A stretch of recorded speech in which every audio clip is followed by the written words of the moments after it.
In my past life, my husband personally ordered the execution of my entire family. In this life, my mother-in-law is making things difficult again, forcing me to kneel in the snow. I sneered coldly and took the opportunity to propose a divorce. He rushed back from the borderlands, eyes red as he asked, "Where is my wife?" My mother-in-law said smugly, "I divorced her for you." As soon as she finished speaking, he actually coughed up blood and clutched my portrait desperately.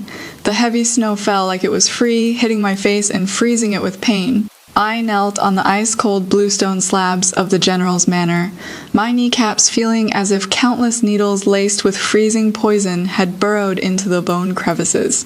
This bit of pain is nothing compared to my past life, when all 132 members of the Shen family were beheaded at the Meridian Gate, blood flowing like a river. That scene, this pain is light as a feather. Shen Qing Chi, have you no manners at all? Is this the kind of corpse-like face you show your elders? In the hall, my mother-in-law, old Madame Gu, was holding a cup of hot tea with a mean look all over her face. On her well-maintained face, every wrinkle was filled with disgust toward me. Married for 3 years and not a peep from your belly. Is this how you serve as the matriarch of the Gu family? Has the Giyu family ever shorted you on food or clothes? Even a hen knows to lay eggs. But what about you? Her shrill voice pierced through the wind and snow, stabbing into my ears. I lower my eyes, watching the snowflakes that land on the back of my hand and quickly melt. In my mind, scenes from my previous life roll and churn like blazing fire. It was the same general's manor, flames soaring into the sky, my husband of distinguished military achievements. Gulin, clad in black armor, stood in the firelight. He held a bright yellow imperial edict in his hand, looking at me with a gaze even colder than the stone pavement beneath my knees at this moment. The Shen clan colluded with rebel factions and plotted treason. The entire family is to be executed by imperial decree. Every word, every sentence came out of his mouth. I rushed over like a madwoman, knelt at his feet, clutching his battle robe, begging him to spare my family's lives for the sake of our 3 years as husband and wife. He merely lifted his foot coldly and kicked my hand away. Shen Qingqi, you are no longer worthy of being my wife, Gulin. He threw down a divorce letter, turned and left, leaving me with the blood of the entire Shen family and his expressionless profile as I was forced to drink poisoned wine. How laughable. I managed the household for him, served his parents with filial piety for him, exhausted the Shen family's entire wealth to support his military supplies for him, only to end up with a ruined family, dead relatives, and a terrible death. Now I've been reborn again. Back to 3 years ago, when Gulin went on an expedition to the borderlands, I was left alone in the capital, facing this mother-in-law who found me displeasing in every way. Old Madame Gu was still ceaselessly cursing and insulting me. Just a nouveau reached from a military family, relying on some good looks, and you really think you've climbed up to become a phoenix. Let me tell you, Shen Qingqi, our Linner is a dragon among men. You are not worthy of him. You better wise up and get out of the way while you can. Listening to these familiar insults, my heart felt utterly dead inside in my past life for the sake of Gulin's reputation. For the sake of so-called marital harmony, I swallowed all these words and compromised myself. What did I get in return? I slowly raised my head, my lips purple from the cold pulling into a stiff smile. Mother's reprimand is justified. My voice was so calm that even old Madame Gu herself was stunned for a moment. I cut off her next round of prepared scolding, word by word, crystal clear. Your daughter-in-law knows she lacks fortune and is unworthy of the general. Her virtue is lacking, and she cannot bear children to continue the Jiyu family line.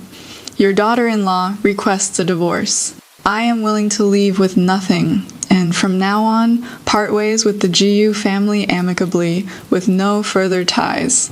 Wow, I am loving this opening. Did you sisters see that? This is what a proper rebirth story should look like. Abused like a dog in the previous life. This time she takes the initiative to divorce, not giving the scumbag any chance to pester her. I bet old Madame Gu's mean face was totally shocked. She thought the female lead would swallow her anger like in the previous life, but she just flipped the table and quit. What is this about even a chicken knows to lay eggs? Please look in the mirror first and see what kind of thing you've raised. Okay, the dragon among men who killed the female lead's whole family in the previous life. But honestly, this mother-in-law is so typical. Her son couldn't get his wife pregnant for 3 years, yet she dumps all the blame on the female lead. Ancient mothers-in-law's PUA skills are really maxed out. The atmosphere instantly froze. Old Madame Gu's shrewd eyes stared at me intently, as if trying to find traces of retreat as advanced tactics on my face. But I had none. All I felt was endless relief. A few seconds later, uncontrollable wild joy burst from her eyes. She had dreamed of replacing me as her daughter-in-law with her maternal family's niece, to strengthen family ties and consolidate her maternal family's status. It is just that Gulin protected me, so she never found the opportunity. She never expected that I would be so sensible. Are you telling the truth? She asked in disbelief. Absolutely true, I nodded. I asked for mother's approval. Good, good, good, the old Madame Gu said. Good 3 times in a row, afraid I would go back on my word, and immediately shouted at the maid beside her. Quick, bring the brush, ink, paper, and inkstone. She actually took up the brush herself and wrote a divorce document on the spot. The wording above was extremely humiliating, painting me as a jealous, unfilial, childless, abandoned wife pushing all the blame onto me. I didn't care. I just wanted to leave this place, the place that had buried all my happiness and loved ones in my previous life. Once the divorce document was written, she smugly pushed it in front of me. Press your fingerprint. I extended my fingers already frozen stiff without reaching for the ink pad beside me. I raised my hand, put my finger in my mouth, and bit down hard. The rusty taste of blood spread through my mouth. With my blood-stained fingers, I pressed down hard on the divorce document. That bright red fingerprint, like a red plum blossom blooming in the snow, was glaring and resolute. From this day forth, Shen Qingxi and the Gu family have no relation whatsoever. I stood up. After the numbness in my knees came piercing pain, but I stood straight. I tucked that divorce document into my chest and turned to leave. Miss, my personal maid, cried out in alarm, wanting to come help me. Behind me was old Madame Gu's laughter. Unable to suppress her triumph, I walked step by step through the thick snow, out the main gate of the general's manor. Wind and snow came at me head-on, blowing so hard I could barely keep my eyes open. But in my heart there was an unprecedented lightness and exhilaration. I turned back, taking one last look at the plaque reading Northern Pacification General's Manor, its characters blurred by the wind and snow. Goodbye, Gulin in this life. I won't love you anymore. I'll make you taste what it is like to lose everything too. After returning to the Shen family, the first thing I did was slap that divorce document stained with my bloody fingerprint onto my father. Shenwei's desk. Dad, I am back. My father, the great Zhou dynasty's renowned great general, was now looking at my pale face and the bundle in my arms, forgetting to even put down the teacup in his hand. Qingqi, what is going on? My older brother Shen Yunxia also rushed out from the inner room, and seeing me in this state, his face instantly darkened. That old hag from the Guyu family is making things difficult for you again? I didn't say anything, just unfolded that divorce document. Gulin and I are divorced. What? My dad and my brother exclaimed in shock at the same time. Me dad snatched the divorce document away, and seeing the humiliating words on it, he was so angry his hands trembled, and he slammed the table hard. This is too much, my daughter, Shenwei's daughter. How can I allow them to trample on her like this? I'll lead troops to raze that general's manor to the ground right now, father. I stopped him. This was my own request. I briefly explained what happened, leaving out the part about my rebirth. Shen Yunxia's eyes turned red with anger. Little sister, you've been wronged. What about Ji Yulin? Does he know? If he dares to agree, I'll cripple him with my own hands. When Gulin is mentioned, a sharp, piercing pain still spreads through my chest. He is far away in the borderlands and doesn't know about this. I said flatly, by the time he returns, it'll be a done deal. Qingqi, My father looked at me, his eyes full of heartache and confusion. Before, didn't you say you'd marry no one but him? Yeah, before. I looked at the drifting snowflakes outside the window and said softly, Dad, people always change. I was immature before, but now I've figured it out. Rather than living in someone else's house and watching their faces, it is better to return to my own home, where father and my brother cherish me. Hearing me say this, my father and brother's expressions finally looked better. It is good that you are back. It is good that you are back. My father sighed. A daughter of the Shen family has no lack of marriage prospects. Over the next few days, I recuperated peacefully at the Shen family home, while beginning to plan my future path in my mind. I can't just sit and wait for death like in my previous life. Just as I was recuperating, a piece of news spread like wildfire from the general's manor throughout the entire capital city. General Ji Lin, the Northern Pacification General, was returning to the capital in triumph. They say he won a great victory, ended the war early, and rode back alone on horseback through 800 ally of urgent courier routes, traveling day and night. When the maids in the manor talked about this, their faces were full of envy. Miss, you see how much the general cares about you. He definitely doesn't want to be separated from you for even a day. I just smiled and said nothing. Cares about me, he is just rushing back to enjoy his glory and receive the emperor's rewards. That is all. However, how things unfolded completely exceeded my expectations. The next day, a servant from the general's manor ran to the Shen family in a panic to deliver a message. The errand boy delivering the message was one of my former trusted aides. As soon as he saw me, he dropped to his knees with a thud, his voice choked with tears. Young madam, please go back and see. The general, he is dying. I was stunned. What happened? The errand boy incoherently recounted what had happened at the general's manor yesterday. It turned out that Gulin had rushed back to the manor covered in dust, only to see the entire courtyard decorated festively with lanterns and colors.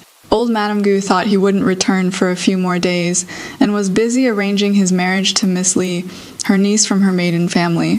Gulin rushed into the manor, grabbed a servant, and asked in a hoarse voice, "Where is my wife?" No one dared to answer. Old Madame Gu came over after hearing the news. Seeing her son's disheveled state, she frowned and complained about him not giving advance notice. You've come back at just the right time. I've already divorced that unvirtuous woman Shen Qingxi for you. Your cousin Miss Lai from the Lai family is gentle and virtuous. I've decided we'll hold the wedding for you two next month. What did you say? The errand boy said that at that moment the general's face turned as white as paper. Old Madame Gu triumphantly took out that divorce document with my bloody fingerprint on it. She begged for the divorce herself. I merely granted her wish. Gulin looked at that divorce document, staring at the glaring bloody color on it, his body swaying violently. Then, under everyone's horrified gazes, his throat sweetened, and a mouthful of fresh blood suddenly spurted out, staining the armor on his chest red. General! Linner, the entire household fell into chaos. Old Madame Gu was scared out of her wits. But Gulin acted as if nothing had happened, pushing away everyone who came to support him. He ignored his panicked mother, and instead, like a madman, stumbled and rushed into the bedroom he and I once shared. He rummaged through the room for something, and finally from an extremely hidden compartment, he tremblingly took out a painting. The servant said he secretly took a glance at that moment.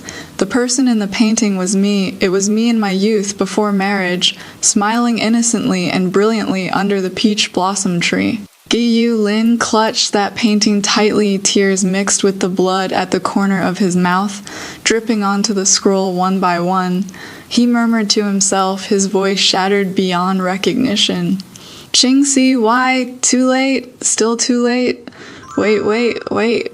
I didn't see this plot twist coming. Gulin's reaction, could he also be reborn? Think about it. A normal ancient man, no matter how much he loves his wife, his first reaction to seeing a divorce document should be anger or trying to reconcile, not directly coughing up blood. And he said, it is too late for what?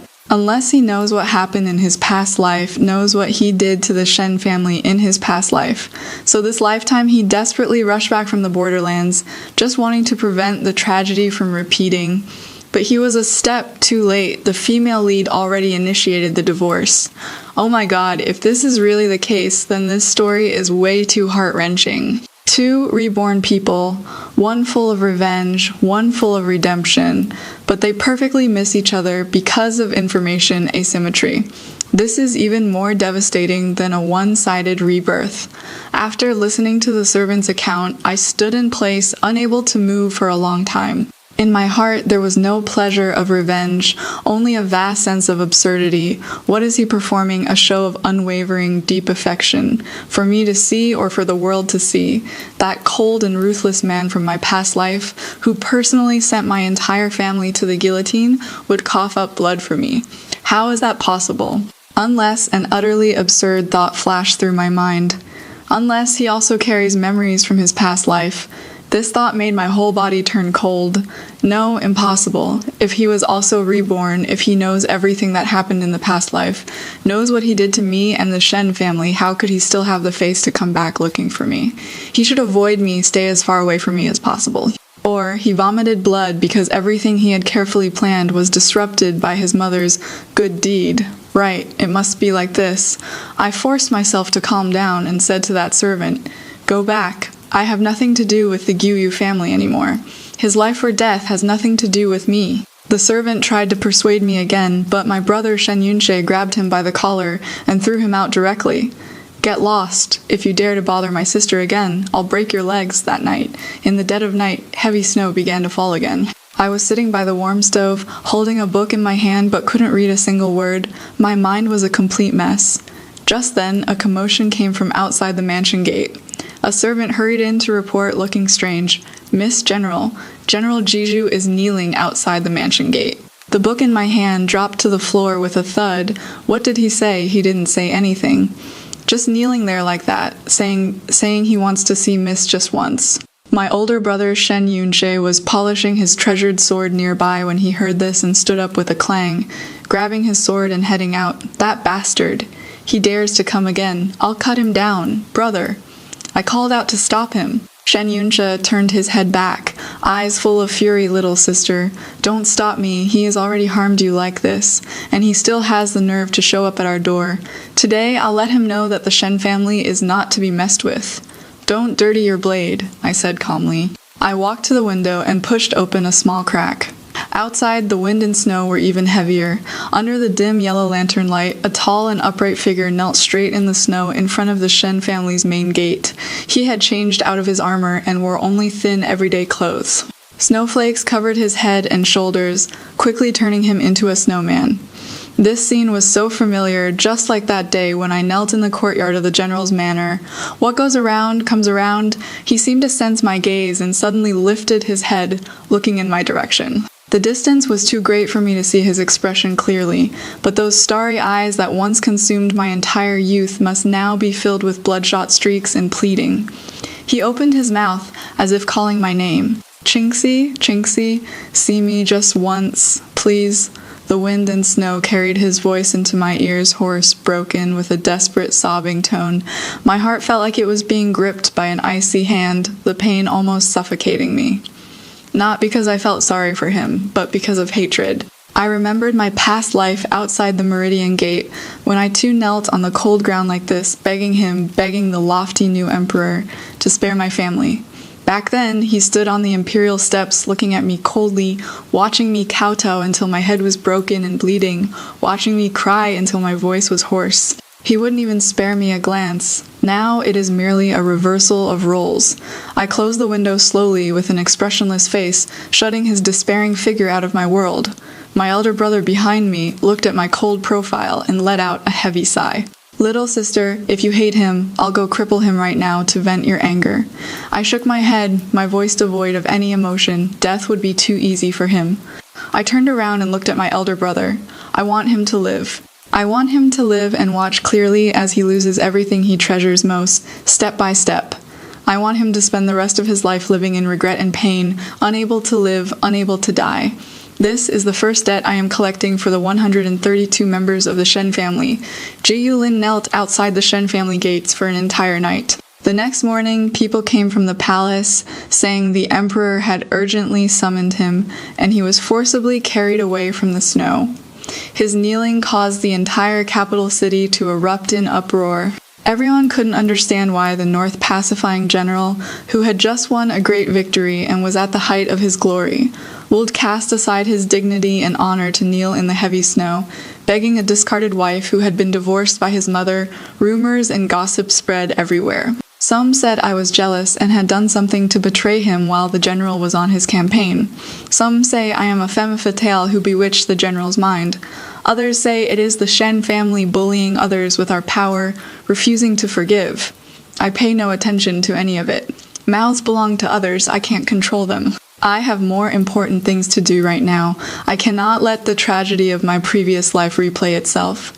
After Ji Yulin was summoned to the palace, there was no news of him ever again. Happy for the peace and quiet, I immediately set to work on my first step of the plan. I locked myself in the study for 3 days, relying on memories from my previous life, and wrote down from memory all the major events that would occur in the imperial court over the next few years, as well as the intricate web of connections between various factions. After finishing the last stroke, I looked at that thick stack of papers, nearly exhausted. All of this was exchanged for the blood of every member of the Shen family. I organized my thoughts, took a few sheets of paper, and went to find my father. I have important matters to discuss with you. My father saw my grave expression and dismissed everyone around us. I handed him the paper in my hand. Father, take a look at this. My father took it, and with just one glance, his face changed. This is the accounts of the Grand Canal Transport Office. Where did you get this? Father, don't ask me where I got it first. I pointed at a name on it. This person, Zhang De, is the Transport Commissioner of the Grand Canal Transport Office, and he is also from old Madame Gu's maternal family. I know him, my father frowned. This person has always had a good reputation. What is wrong? He is only good because he is great at pretending. I said coldly, in my previous life, no, it is what I recently found out. The Lai family, old Madame Gu's maternal family, has been using Zhang Di's official position to tamper with the grain transport, embezzling large amounts of official silver and merchant ships. I paused, then continued to drop the bombshell. 3 days from now, our Shen family will have 3 merchant ships loaded with Jiangnan silk entering the capital from Tongzhou. The Lai family will join forces with Zhang Di to orchestrate an accidental shipwreck, swallowing up our family's cargo along with the ships. My father's expression grew increasingly grave as he stared at me intently. Jingxi, these matters are no small thing. How did you come to know of this? I couldn't mention my rebirth, so I could only explain with a mixture of truth and falsehood. Dad, you forgot I wasn't at the general's manor for 3 years doing nothing. Old Madame Gu was wary of me, but there were always 1 or 2 greedy servants around her willing to leak information to me for money. I pieced all of this together, bit by bit. This explanation was a bit far-fetched, but seeing the certainty in my eyes, my dad chose to believe me for now. What do you want to do? Pull the rug out from under them. A fierce glint flashed in my eyes. They want a ship, don't they? We'll give them an empty ship. Our real merchant ship will take a different waterway and detour into the capital a night earlier. At the same time, you'll secretly contact Lord Wang of the Censorate. He is upright and incorruptible and despises corruption above all. When Zhang Di's men make their move, we'll catch them red-handed with the evidence. After hearing my plan, my father didn't speak for a long time. He just looked at me with an extremely unfamiliar gaze, as if he were looking at a daughter he had never known. Qingzi, he finally spoke, his voice somewhat hoarse, you've grown up. At the same time, I sent someone to intercept my older brother Shen Yunshe, who was just about to leave for a banquet. Brother, you can't go to today's banquet. Shen Yunshe looked baffled. Why not? It is a poetry gathering hosted by the son of the Minister of Personnel's family. Many sons of the capital's powerful and noble families are going. It is a great opportunity to make connections. It is a trap. I expose it directly. The young master of the minister's family has long been bought off by the third prince. Today's banquet is set up as a trap for you. They'll arrange for the minister's illegitimate daughter to accidentally fall into the water, have you rescue her, then turn around and accuse you of molesting a daughter of the powerful, ruining her reputation. In my past life, my brother was caught in this very scheme, lost his official position, and died in depression. In this life, I absolutely won't let him walk down that same path again. Shen Yunshe was half convinced, little sister, how do you trust me this once? I interrupted him. If you insist on going, find a servant with a similar build to yours, have him put on your clothes and go in your place. You yourself, take the censorate people and quietly follow behind to watch a good show. 3 days later, news arrived. At the Tongzhou Canal Transport Dock, an accident occurred. A merchant ship allegedly belonging to the Shen family sank. Just when Zhangdi and the Lai family thought they had succeeded, my father descended from the heavens with Imperial Censor Wang and sealed off the dock on the spot. The so-called sunken ship was nothing but a broken vessel prepared long ago. The evidence of Zhangdi colluding with the Lai family to embezzle the goods was searched out completely, caught red-handed with irrefutable evidence. On the other side, at the banquet in the Minister of Personnel's residence, another great drama unfolded. My stand-in elder brother was indeed framed and caught in bed with an adulteress. Just as the minister was clamoring to report to the imperial clan court to punish my brother, the real Shen Yunxie walked in leisurely, with people from the censorate, exposing this clumsy conspiracy on the spot. Within a single day, the Lai family, Madame Gu's maternal family, had their grain transport business seized by my father in one fell swoop, and the most promising young man of the family one was imprisoned for corruption. The other stripped of his scholarly title for false accusation. The Lai family suffered a devastating blow. Sisters, I am giving the female lead full marks for this move.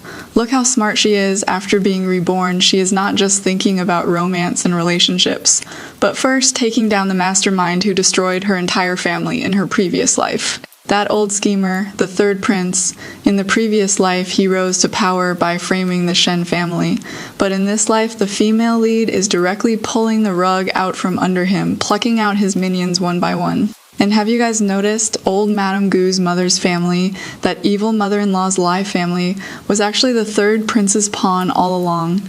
No wonder she was so eager to replace the female lead in the previous life. It was all premeditated. Now it is great. The Lai family has been wiped out in one fell swoop. Let's see how arrogant she can be now. But I am a bit curious though. What exactly is Guilin doing in the palace right now?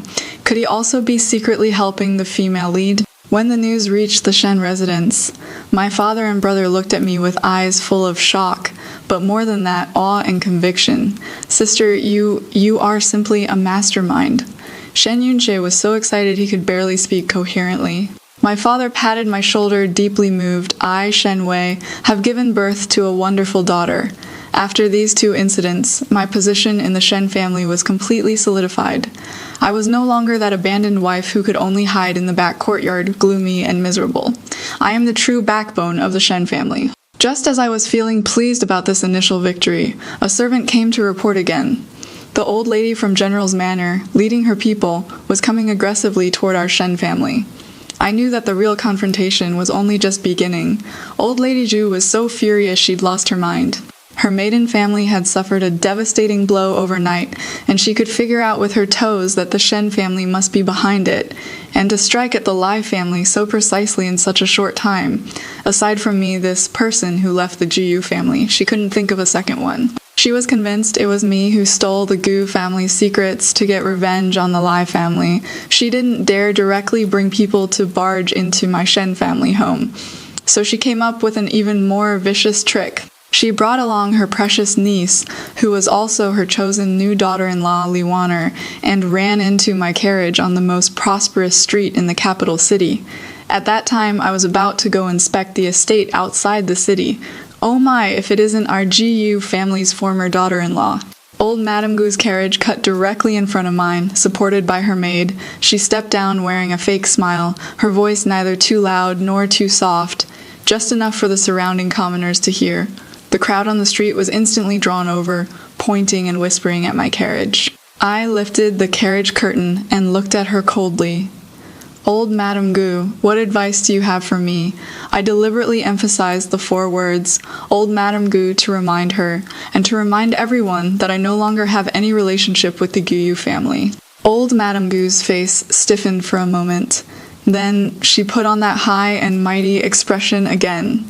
Shen Qingxi, I was your mother-in-law after all. Is this how you speak to your elders?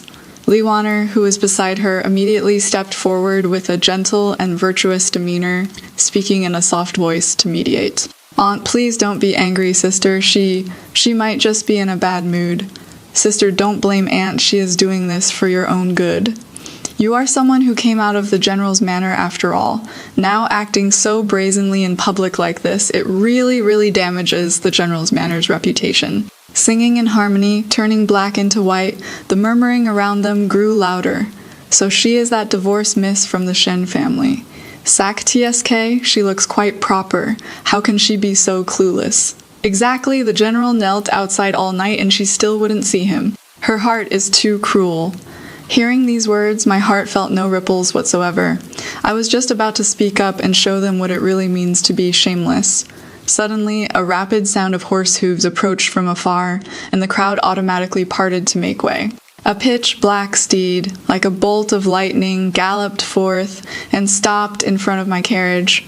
The person on the horse dismounted with swift and graceful movements. It was Gi Yulin. He seemed to have just come out of the palace, still wearing his court robes, looking haggard, with dark stubble sprouting on his chin and deep, unshakable dark circles under his eyes. He had only slept for a few hours, his entire being emanating a shaky, crumbling exhaustion. But when he saw the scene before him, those weary eyes instantly ignited with towering fury. Linner, when old Madame Gu saw her son, as if seeing a savior, she immediately pointed at me to complain. You came at the perfect time. Look at her, this shameless woman. Not only did she ruin your uncle's family, she even dared to talk back to me in the street. You must teach her a good lesson today. Li Wanner immediately put on a pitiful appearance, looking at Gulin with slightly reddened eyes. Cousin, don't blame sister. It is all my fault. I shouldn't have come out with aunt.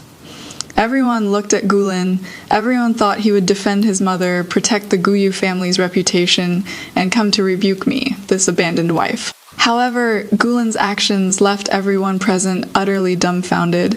He didn't even glance at his mother or his cousin. He walked straight to my carriage, his tall figure completely shielding me behind him. With his back to his mother, he spoke to everyone around in a voice hoarse to the extreme, yet incredibly resolute. Whoever dares insult her is my enemy, Gulin's enemy. The entire long street instantly fell silent. Then he slowly turned around, looking at his own mother and cousin with a gaze so cold it felt like he was looking at strangers. In this life of mine, Gulin's, my wife is Shen Qingqi and only Shen Qingqi. That divorce document, I have never acknowledged it. Mother, if you continue to be so obstinate, don't blame your son for being unfilial. After speaking, he actually bowed deeply to old Madame Gu. That bow seemed to exhaust all his strength, and also severed all ties of mother and son. The whole room erupted in uproar. Old Madame Gu trembled all over with rage, pointing at Ji Yulin's nose, stammering for a long time without being able to utter a single word, and finally rolled her eyes back and fainted straight away. Li Wanner was also scared pale, screaming as she went to support old Madame Gu. The scene descended into chaos, and I, sitting in the carriage through the gap in the curtain, watched that figure standing in front of me, willing to become the enemy of the whole world. In my heart, for the first time, there was a slight waver. Is this man really still the Ji Yulin I knew? What exactly does he want to do? The confrontation in the street ended with old Madame Gu fainting from anger and being carried back. Gulin didn't pester me anymore, but in the chaos he looked at me deeply. The pain and pleading in that gaze almost overflowed.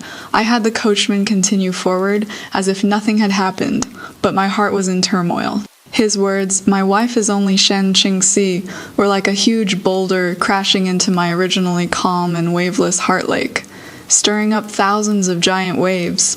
In the evening, my elder brother Shen Yunshe came to find me, his expression complicated. "Little sister, Gulin asked me to pass along a message to you."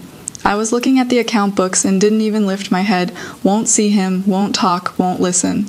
He says he has important intelligence about the third prince and is willing to exchange it for a chance to speak with you. My hand suddenly froze. The third prince. This name was like a poisonous thorn stabbing viciously into my heart. In my previous life, it was precisely the seemingly gentle and unambitious third prince who ultimately climbed over countless corpses to ascend to the throne. And it was him who single-handedly orchestrated the downfall of the Shen family. Gulin was his butcher's blade. I jerked my head up looking at my elder brother. What does he know? I don't know, my elder brother shook his head, but he doesn't look like he is joking around. He said this matter concerns the lives of everyone in the Shen family. concerns the lives of everyone in the Shen family. These words completely struck my weak spot. I fell silent for a long while, finally speaking, "Let him come. Meet him in the Shen family's study." I added, "Father and elder brother must be present. I can't give him any chance to be alone with me." Half an hour later, Gulin arrived. He had changed out of his official robes and was only wearing a plain-colored long robe. His whole person appeared even more gaunt, his eyes densely covered with bloodshot veins, looking like he hadn't slept all night. He walked into the study, his gaze immediately falling on me. That look in his eyes was so complicated I couldn't understand it. There was pain, regret, longing, and a bit of despair that I dared not examine too closely. My father and my brother sat on either side, glaring at him with unfriendly expressions, like two-door gods. I sat in the main seat, my expression cold and indifferent. "Speak. What intelligence do you have?" Gulin didn't look at my father or my brother. His eyes from beginning to end were glued to my face. He pulled out a secret letter from his breast pocket, placed it on the table, and pushed it in front of me. "Qingzi," he finally spoke, his voice unbearably hoarse, "I know you don't trust me. But please, you must believe the contents of this letter." I didn't move, only looked at him indifferently. My elder brother Shen Yunjie stepped forward, took the letter, checked it over first, and only after confirming there were no problems did he hand it to me. I opened the letter. The letter detailed evidence of the third prince's crimes over recent years, privately courting court officials, planting his confidants, and cultivating his power within the military. Although most of it was just fragmented clues without solid evidence, the level of detail far exceeded my imagination. This definitely couldn't have been uncovered overnight. The third prince is wildly ambitious and has coveted the throne for a long time. Gulin's voice sounded above my head, heavy and oppressive. The Shen family holds military power, and their achievements overshadow the master. They've long been a thorn in his side. This time I rushed back early from the borderlands, not for military merit, but because I discovered that he is about to make his move against the Shen family. His words, like a heavy hammer, struck hard against my heart, perfectly aligned with the ending from my previous life. I raised my head, staring at him intently, trying to find even the slightest trace of deceit or calculation on his face. But there was none. On his face there was only endless pain and pure sincerity. My heart was stirred up with raging waves. In my past life, I only saw him come with the imperial edict to raid my home. I thought he was the third prince's lackey, the new emperor's meritorious subject. I never thought that behind all this there might be other reasons. He didn't mention Rebirth, only said he had been secretly investigating the third prince all along. This explanation temporarily accounted for why he would know these secrets. I put away the secret letter and regained my composure. I've received the intelligence. My voice remained cold. "But this doesn't mean I've forgiven you. I understand," Gulin nodded bitterly, pain flashing through his eyes. "Qingzi, I ask for nothing else, only that you protect yourself, protect the Shen family." After he finished speaking, he looked at me deeply once more, then turned and left the study in loneliness.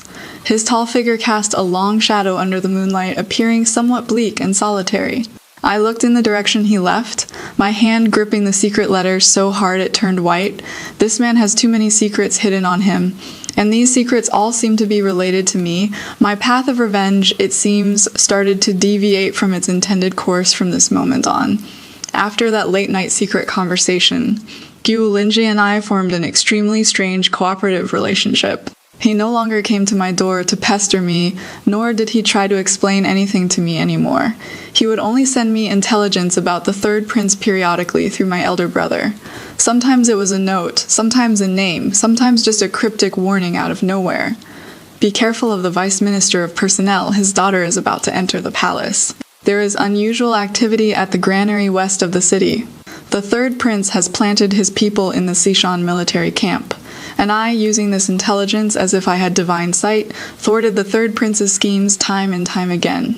Before the daughter of the Vice Minister of Personnel could even enter the palace, he was impeached by my father together with the censorate for corruption and bribery and thrown straight into prison. The private soldiers hidden in the granary west of the city hadn't had time to assemble yet, before they were all wiped out in one fell swoop by the capital magistrate under the pretext of investigating vagrant bandits. The third prince's people planted in the Western Hills garrison hadn't had time to incite a mutiny yet, was transferred out of the capital city by Gulen under the pretext of training exercises, and thrown to the most bitterly cold borderlands. He and I, one in the light, one in the shadows. Annan responsible for execution, one responsible for drawing fire. We had no communication whatsoever, yet our coordination was flawless. The third prince was driven to distraction by us and tried several times to make a move against the Shen family. But I diffused them all in advance, causing him to lose quite a bit of his own men instead. In the imperial court, the Shen family's influence didn't decline but rose instead. And Gulen, because he opposed the third prince at every turn, became a thorn in the side of the third prince's camp. Several times he was impeached in court, but he resolved them all with various seemingly reasonable excuses. My father and my brother looked at me, having changed from initial shock to complete trust and reliance. Almost all matters of the Shen family, big and small, were decided by me. But in my heart I grew more and more uneasy. Gulen's understanding of the third prince's schemes was far too detailed, so detailed as if he had experienced it all himself. This feeling made my heart jump with fear. I decided to test him. Once my brother brought another note from Gyulin, which read, "Beware of the Minister of Works." On the note I wrote back, I wrote down a name. The Shen family wishes to win over the Secretariat drafter, Li Mubai. This Li Mubai was, in my previous life, an extremely talented but upright and inflexible loyal minister. He offended the third prince, and before the third prince ascended the throne, he accidentally fell from his horse and died. This incident happened very early on. Apart from me, a reborn person, there couldn't possibly be a second person in this world who knows his ending. The next day, my brother brought back Gulen's reply. On the note, there were only 2 words, yet they were written with such force they showed through the paper, carrying an irrefutable urgency. Absolutely not. Looking at those 2 words, my heart suddenly clenched. That afternoon, my brother brought another note. This time, Gulen seemed to realize he'd overreacted and wrote a lot of explanations. He said Li Mubai's personality was too upright, didn't understand the rules of officialdom, and that winning him over wouldn't help at all. Instead, his loose tongue would bring trouble to the Shen family.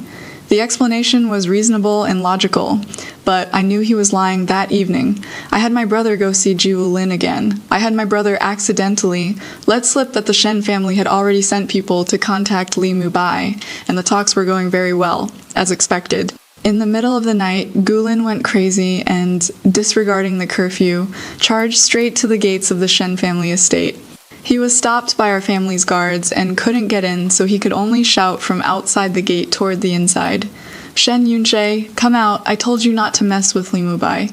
Why won't you listen?" His voice was filled with anxiety and fear.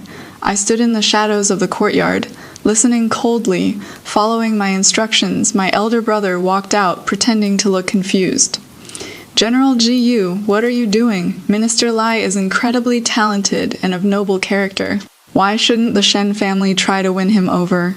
Jiulin seemed to want to say something, but the words reached his lips only to be forcibly swallowed back.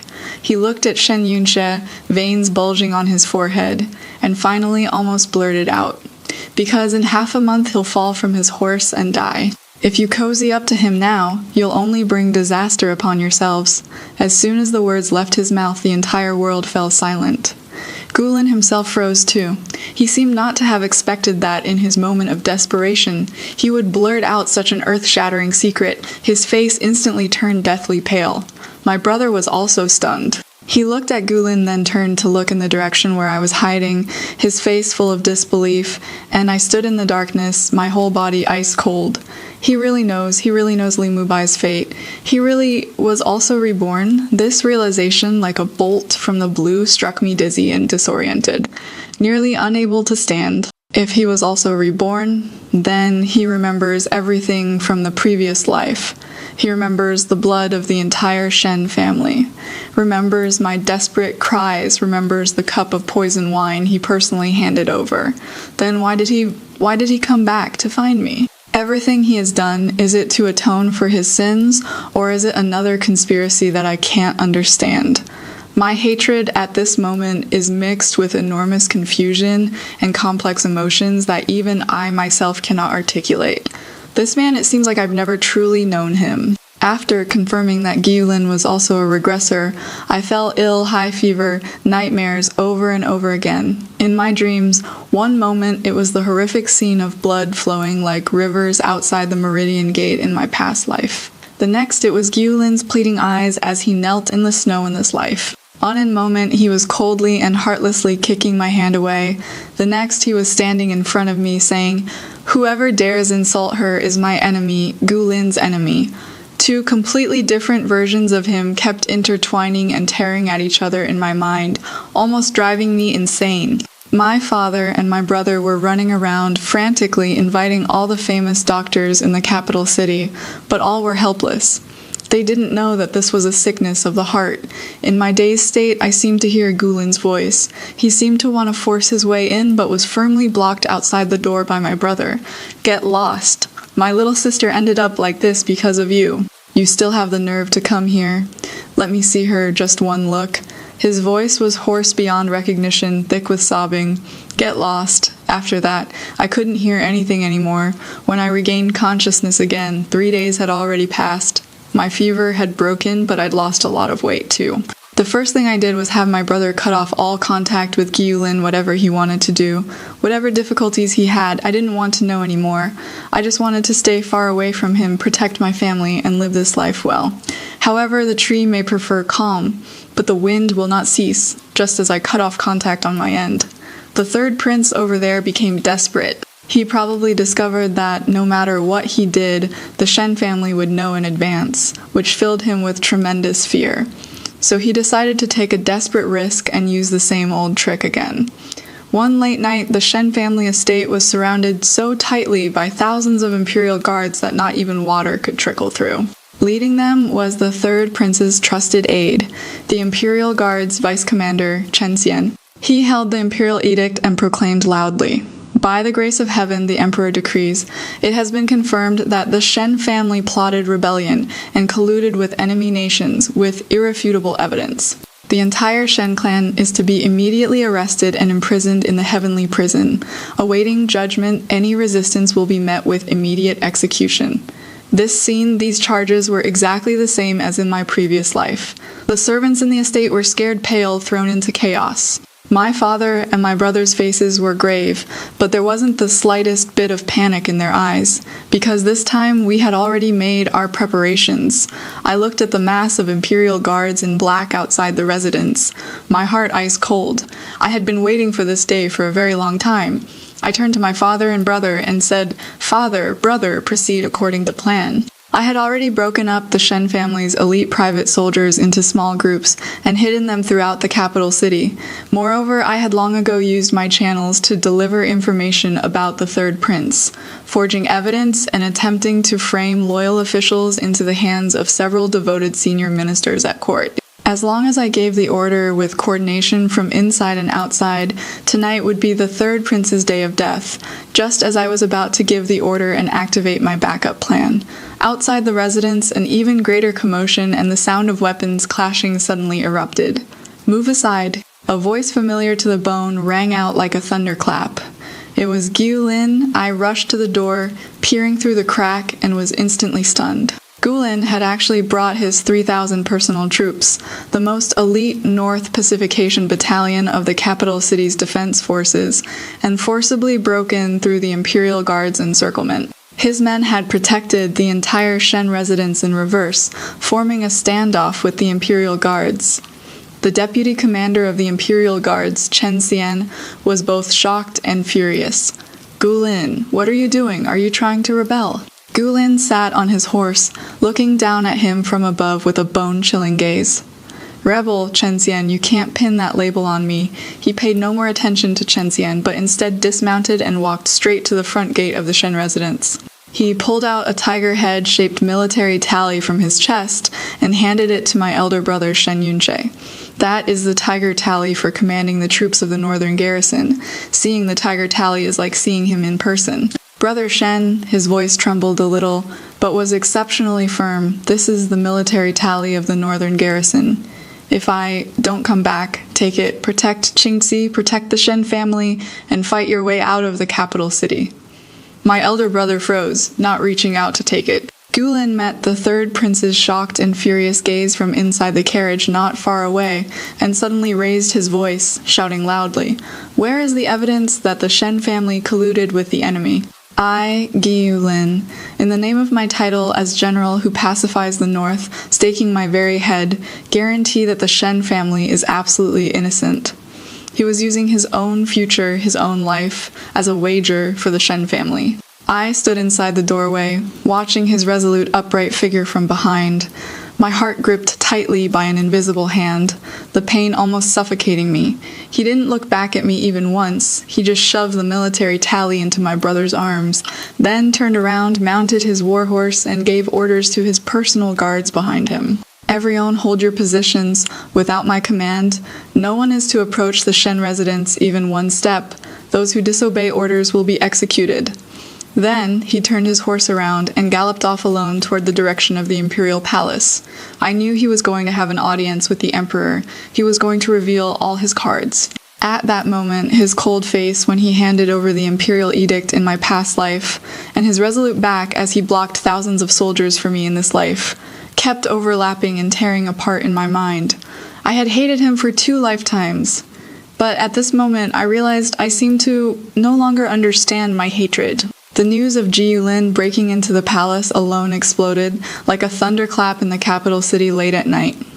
In front of the Shen residence gates, the northern garrison and imperial guards were at daggers drawn, the atmosphere murderous to the extreme. I stood behind the door, my hands and feet ice cold. I didn't know what he would say when he went to see the emperor or what kind of consequences he would face. He had left the only way out, that military command token, to us, and he himself chose the most dangerous path to death. Time passed second by second. Every second felt like being fried in boiling oil. About an hour later, news finally came from the palace. The messenger was Eunuch Wang, the most trusted chief eunuch by the emperor's side. Behind him followed a large number of Jinwu guards, who directly surrounded the third prince's carriage. The third prince tried to struggle, but Eunuch Wang slapped him across the face with his whisk. "Third Highness, give it a rest. Your deeds have been exposed." Then Eunuch Wang walked to the entrance of the Shen residence and bowed deeply to my father and me. "General Shen, Miss Shen, we apologize for frightening you. His Majesty decrees the Shen family's loyalty can be witnessed by the sun and moon. The ban is to be lifted immediately. All imperial guards who participated in besieging the Shen residence shall be imprisoned and await interrogation. The third prince, for framing the loyal and attempting treason, is stripped of his title and reduced to commoner status to be confined for life." Imperial edict after imperial edict came down, turning the world upside down.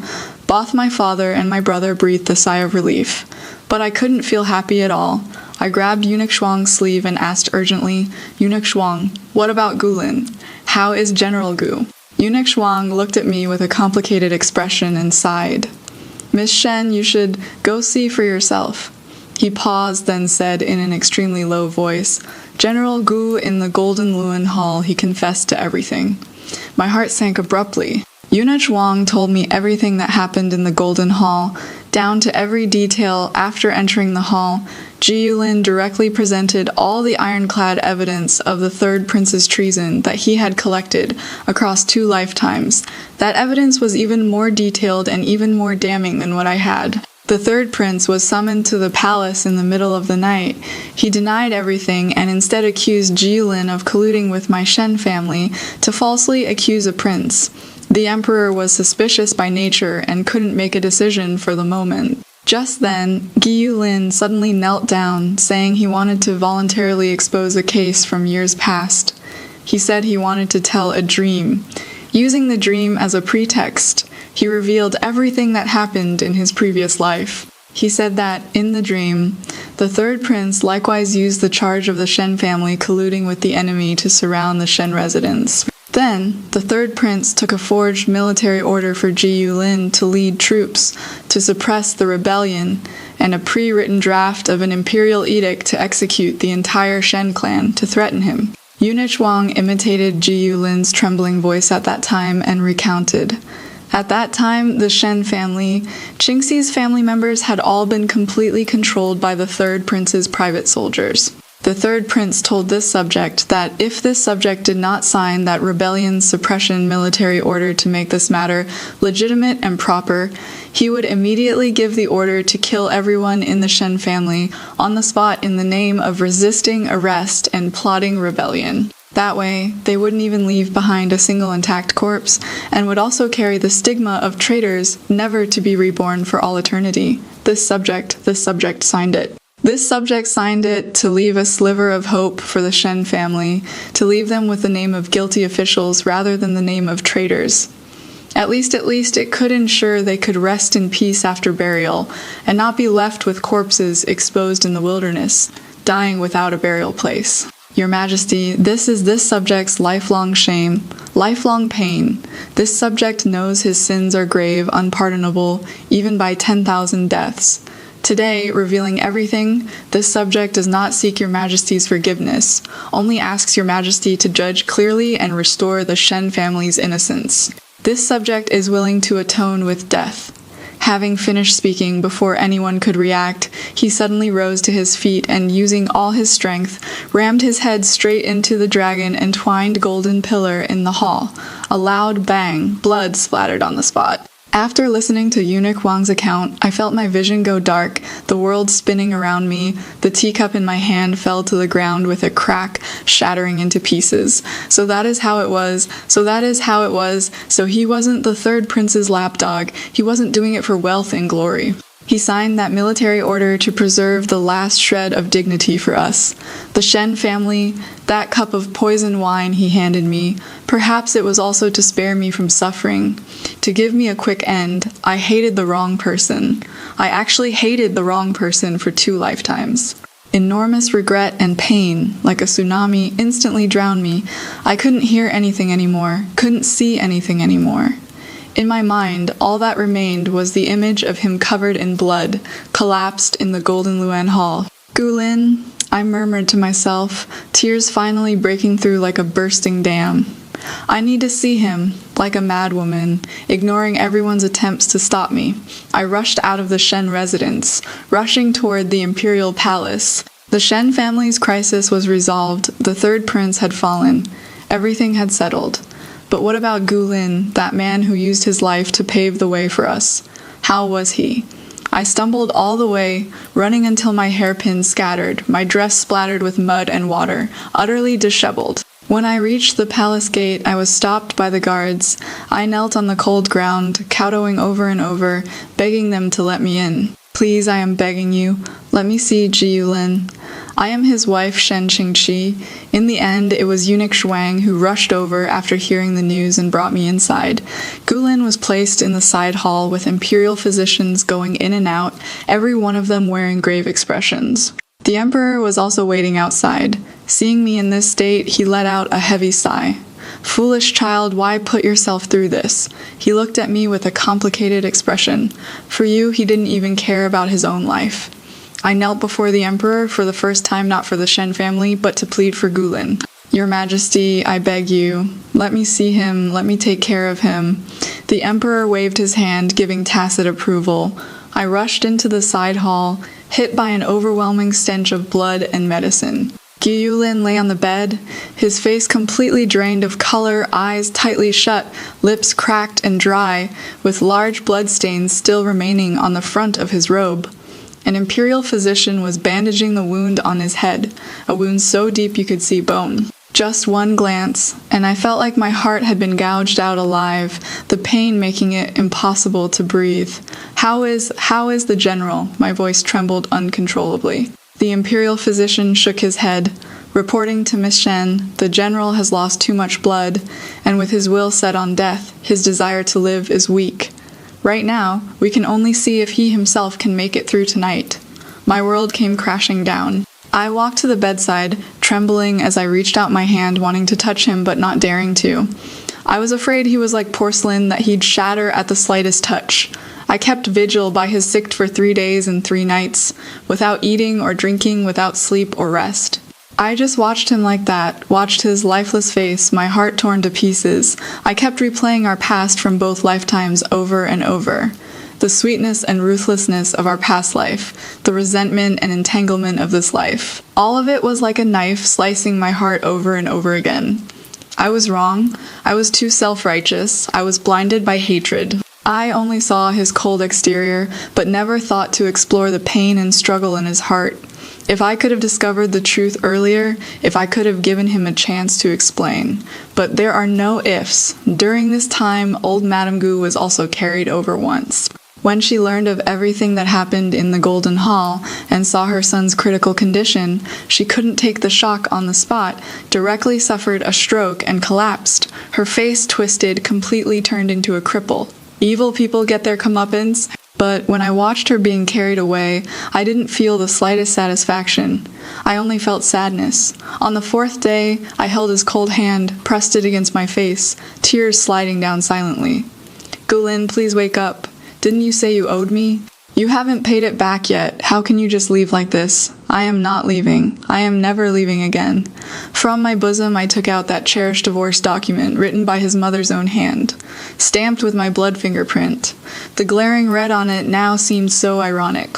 I walked to the candlestick and burned that divorce document, which symbolized my resolution and liberation bit by bit, into ash. The ashes drifted down from my fingers like black snow. "Gulin, the divorce document is gone.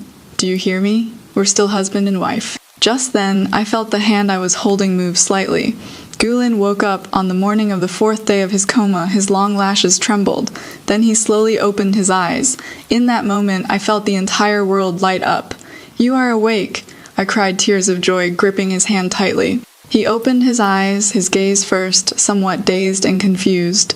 Then, after seeing my face clearly, his eyes jolted violently. Immediately, immense panic and evasion replaced all other emotions.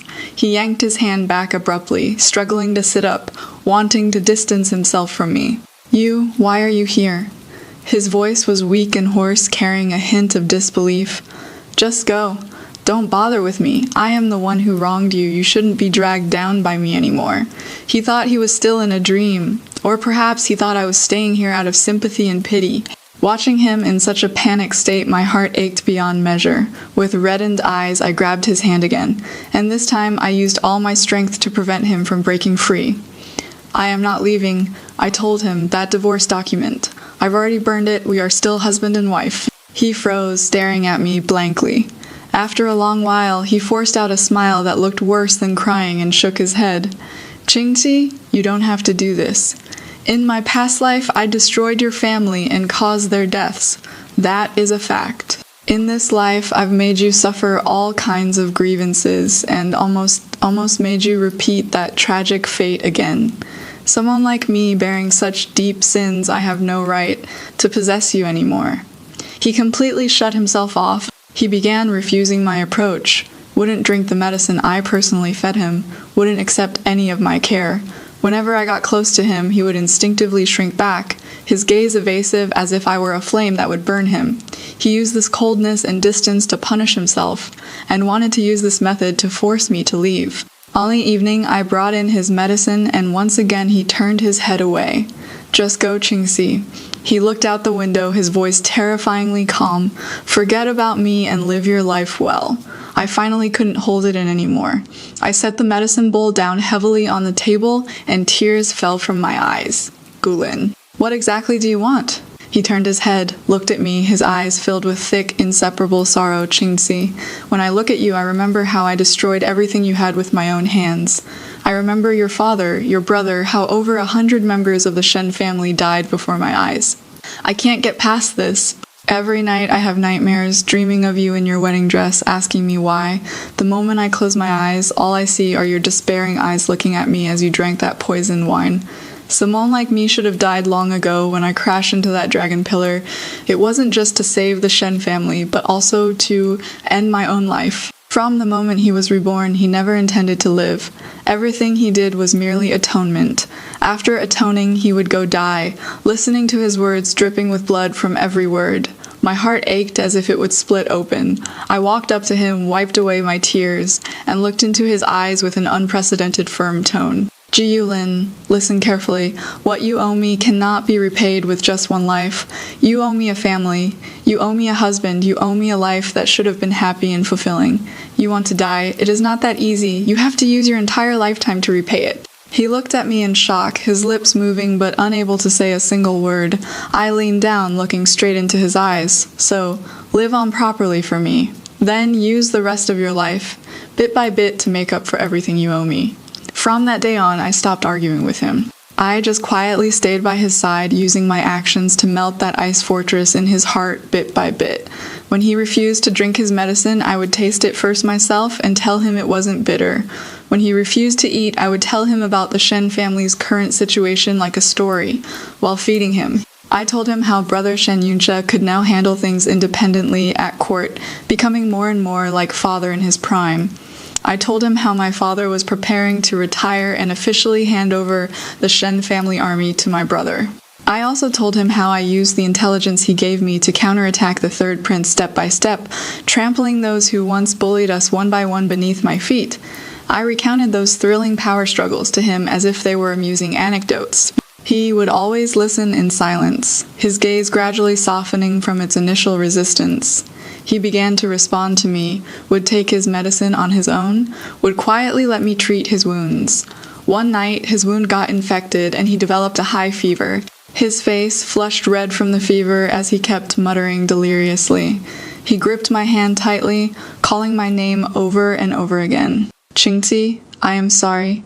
Qingzi, don't go. Qingzi, I love you. I leaned down, pressed his hand against my face, and softly responded by his burning ear. Gulin, in my past life I hated you because I loved you. In this life I am staying also because I love you. I don't know if he, burning up in a daze, heard me clearly or not. I only saw a scorching tear slide down from the corner of his tightly shut eyes. He gripped my hand even tighter, as if wanting to meld me into his very bones and blood, never willing to let go again. After that night, his illness recovered very quickly. The emperor, grateful for his meritorious exposure of the prince and pitying his devoted heart, not only restored all his positions, but also greatly rewarded him. The day he left the hospital, the sunshine was lovely. He didn't return to that cold and cheerless general's manner, but instead followed my carriage back to the Shen family home. In front of my father and my brother, he straightened his clothes and hat and solemnly knelt on one knee before me. From his chest, he pulled out a large ring of keys, a military tally, and a wooden hairpin hand carved from the most ordinary peach wood. The hairpin's design was simple, with only a small budding peach blossom carved at the top. That was my name. My wife Qingzi? He looked up at me, and in those starry eyes that had once made me fall and had once made me despair, at this moment were filled with the treasuring of something lost and regained, and love so deep it couldn't be dissolved. Past life and present. I Gulin, my body, heart, family, fortune, and power, all belong to you alone. For the rest of my life, may I ask you once more to let me walk alongside you? My father stood to the side, contentedly stroking his beard. My brother awkwardly turned his head away, but his eyes had reddened. I looked at this man kneeling before me, this man I had loved for 2 lifetimes and hated for 2 lifetimes.